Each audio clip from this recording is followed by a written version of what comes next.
Okay, this is a beginner's guide for Star Wars The Old Republic. I made a new character. We're going to take you through her story, and hopefully we'll have some fun doing it. When you make a new character and you open it up, you can skip this part by hitting escape, or you can actually watch it. And it's like in Star Wars the movies, how it opens up with the music and the titles running across in space, the paragraphs and stuff. Tells you about your character a little bit. George Lucas actually got this from really old Flash Gordon movies. They did this in the 30s on Flash Gordon movies that they made, and he thought that was pretty neat when he was a kid. So he copied the format, except for he made it look a little bit nicer. And 1976, 1977 is when the first Star Wars came out, and this really blew people away. So this basically tells you this is a Sith Inquisitor, and it tells you that basically you're a slave and that you have to go to Koriban to start your trials to become a Sith. And I usually skip this because I've seen it a bunch, but I leave it on there in case you wanted to read it if you're someone who's not actually playing the game, so you can get the full experience of it. People that play the game probably wouldn't want to watch this too much anyway. It'd be pretty boring for them if they're already playing the game, unless they're just looking for hints and clues, because I do run into a lot of people that just don't have a lot of idea about certain things in this game. I'm always explaining, there's always people asking questions that, a lot of people get a little irritated because they think they're noob questions, but if you've never played something before, then you don't know everything about this thing. I don't know everything about this thing, but I know quite a bit. Okay, hit the space bar to continue, and they take you into the beginning area, and I'm going to move the cursor out of the way so I don't have it in the middle of the screen. This is a story-based game, so what kind of makes it neat compared to World of Warcraft and some of the other MMORs is that you actually see the videos. Even when you make choices of things you say, you see the interaction between you and who you're talking to. So it's called, World of Warcraft is story-based too, but you see the things in bubbles and you have to read it. These people actually talk to you, and depending on what you say to them, they say different things back to you. And sometimes you can make good choices or bad choices in what you say. The last one to arrive is finally here. I hope you don't think you're special. It would be a shame if freedom went to your head. Or if you somehow got the idea you didn't need to pass your trials to become Sith.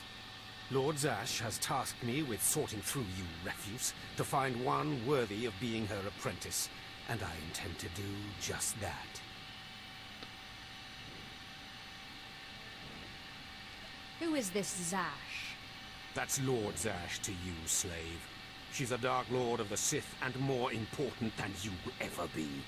Now the rest of you gutter trash already know your trial. Get going while I bring our latecomer up to speed. Watch your back, friend. And don't worry, it'll be all right. He can't kill us all. I'll attack from the front, you take him from behind, and we'll see how he fares. Yeah. Looks like you can handle yourself. Now, slave, for your trial. There's a hermit named Spindrol who lives in the tomb of Ajunta Paul in the Valley of the Dark Lords. Spindrol's a lunatic, but Lord Zash sees him as some kind of prophet. Once you find him, he will test you. The more challenging, the better. But there, you know your task. Spindrol lives in the tomb of Ajunta Paul in the Valley of the Dark Lords. Don't keep Spindrol waiting, slave. Okay, so we get our first trial, and what is kind of neat about this game is, see this little question mark that popped up here. If you pop on that, they'll actually explain, the basic movement keys in the game. You can use the WASD thing, or I got mine set up to where I just you can use the space bar to jump. It tells you you rotate the camera, hold down one of the mouse buttons while moving the mouse. So it actually explains things to you if you're not sure how to do this. I know how to do it, of course. You right click on that question mark, you can get rid of it.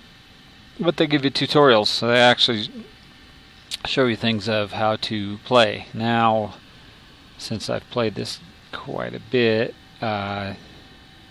actually what I'll do is I'm going to play this to start with just on this first little bar here, which free-to-play players, you can actually set it up, I think, where you get 4 bars or 2 bars.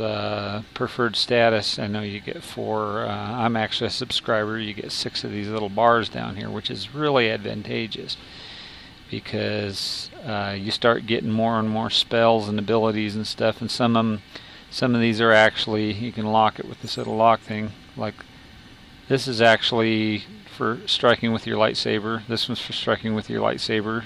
This is an Inquisitor, so she actually shoots lightning, which is similar to a caster in World of Warcraft, like a wizard or a mage, warlock, so on and so forth. She can throw lightning where the warriors can't.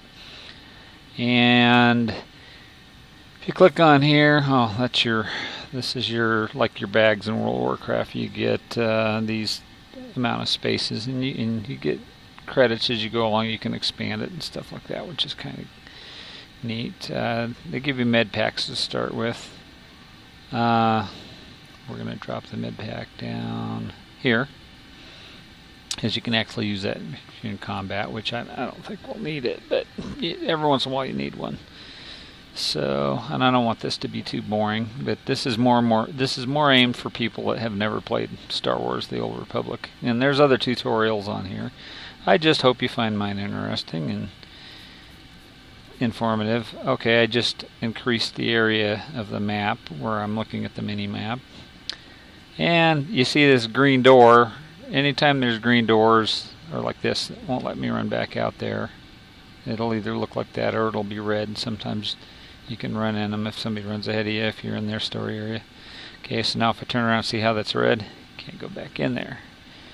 And then it's telling you, it's telling us about the map, telling us about combat and stuff like that. So, and see how slow she's running? Actually, if I hit the slash key on my number pad, it makes you walk. You can just stroll, or you can run.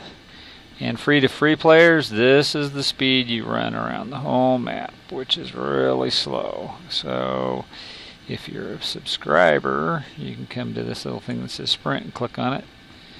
And you can run a lot faster, which is really nice. Because, if this is all brand new to you, then that really isn't a big deal. This stuff doesn't bother you too bad. But if you've played a character already or two, and then you're making a third alt or something, then some of that stuff gets really old.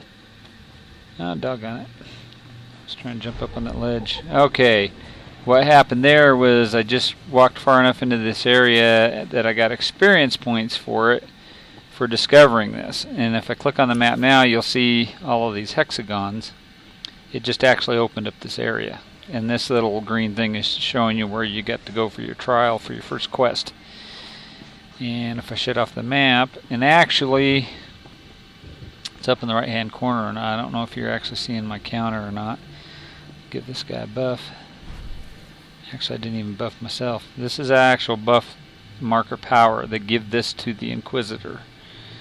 And I actually have a second one because I have a Sith warrior that I have ran over and past the second chapter. So if you make different kind of characters, then there's basically 4 types of characters, and every time you finish second chapters with them, then you get their buff. I'm almost got a operative. If I get this operative up through the second chapter, then I'll have a third buff, and this one's actually might, which is might is a but what's kind of neat is on the warrior it's might, but on your Inquisitor they increase by 5% your force and stuff like that. They have actually give you your attribute that's most important to you. This one here, same thing. This will give her 5% more willpower, but if I put it on a warrior, it gives him 5% more strength. If you put it on a op, he gets 5% more cunning. If you throw it on a bounty hunter, they get 5% more aim. So that's kind of exclusive to their classes. If I click on this character sheet, it shows these things. Like she has 11 aim, but aim and cunning don't do really anything for her. Endurance does, that's your health. The more endurance you have, the higher your health will go. The willpower is her main attribute. That gives her the, and it tells you what it does actually. If you get it on there, it'll tell you it increases her melee damage and her force damage, which is your casting, stuff like that. And this is the basic outfit they put on her: is pants and a top. They give you a vibro sword, which a lot of people hate. They want that lightsaber right away. But you get a vibro sword, which kind of looks like a katana, looks like a bamboo sword kind of, but the idea of it is that it kind of has light elements on it, and that they vibrate so fast that they're kind of like the sticks that the robots had in the prequels of the Star Wars movies, where the Jedi were fighting them with the vibro sticks. Those were more like vibro staffs. So, okay. If you see, this says Theodore of Oz Federation. That is because you get a legacy name, and your legacy name, my legacy name, is Federation. Kind of like in Star Trek. So what I can do is I can say, and that's actually like a surname. It makes it like a last name. So I can click that off, and I can come down in here, and if I clicked on the Federation Legacy, it actually shows it, the legacy name, not like a surname. Or I can blank that out too, so it just says Theodore of Oz, which I'm going to go with for the moment. And we're almost into about 15 minutes. I want to make these videos about 15 minutes long. I don't want them to be hours and hours and hours, unless you just want to watch the sequence of them, and then you can click on 1, 2, 3, 4, so on and so forth. So once I get up into about the 15 minutes, I'm going to turn this off, and then I'll start making the number 2, so on and so forth. And then as I post them, you guys can follow along with Theodore of Oz and her adventures and her quests, and you can see all the, I'm going to do the planet quests, I'm going to do the story quests. This is actually the beginning area. I have, this is a mailbox. I have 8 chunks of mail in here, and some of them are, since I had a first anniversary, I can pick up the fireworks, and then you can delete that. Yes, I can delete that. It says that you'll lose the fireworks, but you don't, because I already right-clicked on them, which put them in my bags. Okay. Let's see what else. You get a free pet because I was a subscriber on May the 4th. This is actually May the 4th be with you droid. So I'll pick him up, yes. And then there's speeders, and I don't want to delete this, but I can't use a speeder yet. So what I'll do is I'll just exit out, and then it don't show like new mail. They still are giving us paint jobs and little custom outfits for being a subscriber on certain dates of the game. And I'll show you guys some more of that. In level 2 there's another pet that I can pick up, and another speeder, but I'm going to leave that in the mailbox because I don't need it yet. I'll take my 5 basic commendations, which the basic commendations are for actually PvP, which some people will do both. They play player versus player. That's what PvP stands for. Some people don't play player versus player. They only play PvE, which is called player versus environment or player versus experience, which is kind of like if you're just playing against a planet, and or you go in like dungeons, which actually in Star Wars are called flashpoints. This guy's actually wearing some of that new armor that was in one of those boxes. This is a pilot outfit, and some of them look alright. I don't particularly care for them on my characters. And that's going to wrap up this episode. I'm into 14:50-ish, almost 15 minutes. So I'm going to pause that, and we'll see you next round.